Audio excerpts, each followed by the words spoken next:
ওরা কাপুরুষ না হলে নিজের দেশে অন্য দেশের এমবাসির মধ্যে ঢুকে তারা বীরত্ব দেখাচ্ছে। এরা কাপুরুষ ছাড়া আর হতে পারে না। ভারত এক ধরনের সরাসরি শাসন চালাচ্ছে এবং দিল্লি সাউথ ব্লকের উস্কানিতে ভারতের অত্যন্ত ক্ষুদ্র কিছু উগ্র হিন্দুবাদী কিছু গোষ্ঠী তারা আমাদের সীমান্ত অতিক্রম করতে চাচ্ছে এবং ভারতের মধ্যে আমাদের যত ডেপুটি হাই কমিশন, আমাদের অ্যাসিস্ট্যান্ট হাই কমিশন, এইসব হাই কমিশনে তারা আক্রমণ করছে। গতকাল আগরতলায়, এর আগে কলকাতা ডেপুটি হাই কমিশনে, বোম্বে ডেপুটি হাই কমিশনে এই উগ্রবাদী হিন্দুরা আমাদের পতাকার যে স্ট্যান্ড খুঁটি সেটাকে ভেঙে দিয়েছে। পতাকাকে তারা পদদলিত করেছে।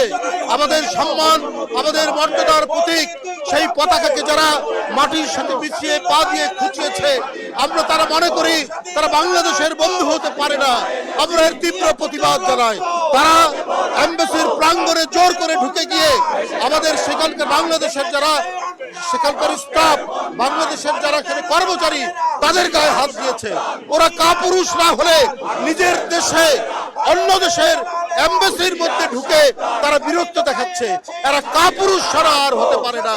বন্ধুরা আমার, এরা আন্তর্জাতিক কনভেনশন, এরা জেনেভা কনভেনশন ভঙ্গ করে তাদের নিজ দেশে অন্য দেশের এমবাসির নিরাপত্তা তারা দেয়নি, তারা নিরাপত্তা দিচ্ছে না, বরং সাউথ ব্লকের উস্কানিতে তাদের কারসাজিতে ভারতের মধ্যে বাংলাদেশের মিশনগুলোতে তারা আক্রমণ করছে। এটা আমরা মনে করি সরাসরি এক ধরনের আগ্রাসন, সরাসরি বাংলাদেশ বিরোধী একটি সাম্প্রদায়িক শক্তি, দিল্লির সাম্প্রদায়িক শাসক গোষ্ঠী এই ডাইরেক্ট, এই ভার্টিক্যাল, এই ডাইরেক্ট আগ্রাসন তারা চালাচ্ছে। আমরা এর প্রতিবাদের জন্য আজকের এই বিক্ষোভ মিছিল, এটার আমরা তীব্র প্রতিবাদ এবং ঘৃণা জানাই যে একটি স্বাধীন সার্বভৌম দেশের মর্যাদাকে ক্ষুণ্ণ করার জন্য তারা চক্রান্ত জাল যেভাবে বিস্তার করছে, আমরা সেই চক্রান্ত জাল আমরা ছিন্ন করে আমরা আমাদের পতাকাকে আমাদের মাটির গভীরে পতিত করে এটা বাংলার আকাশে এবং বাতাসে পথ পথ করে উঠবে, সেই অঙ্গীকার এখানে জাতীয়তাবাদী শক্তি এখানে করছে।